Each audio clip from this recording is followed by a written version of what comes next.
লিখেছেন ইমাম আহমদ রাজা। এই কথাই কবি বলছেন, বেরেলিতে আহমদ রাজা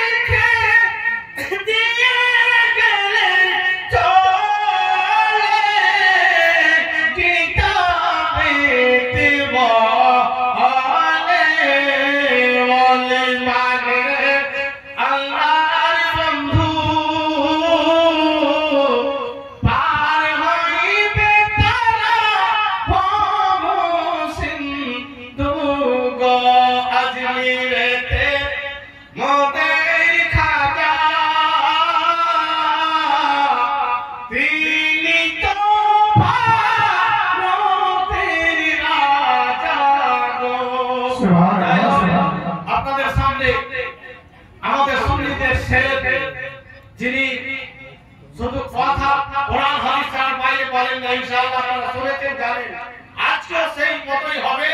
এবং এরপরে আমাদের আরো দুইজন বক্তা আছে, এনার পরে বাতিল আতঙ্ক হযরত আল্লামা মাওলানা মুফতি জাহাঙ্গীর আলম নদভী সাহেব আছে, আপনাদেরকে শুনতে হবে।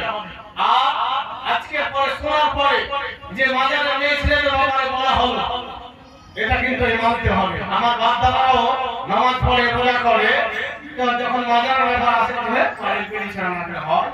বলে না মুফতি সাহেব বলে গেলেন, সব মুফতি মাওলানা মুহাদ্দিস বলছেন, ইমাম সাহেব বলছেন, কাজ হচ্ছে কাজ মায়েদের আসলের কথা বল না দাদু ভাই, না নেকি নয়, অভিশাপ আছে। আল্লাহ ফেরেশতা ওই মহিলাদের উপরে যারা কবর জিয়ারত করতে বের হয় অভিশাপ রয়েছে, তাই আমাদেরকে মানতে হবে।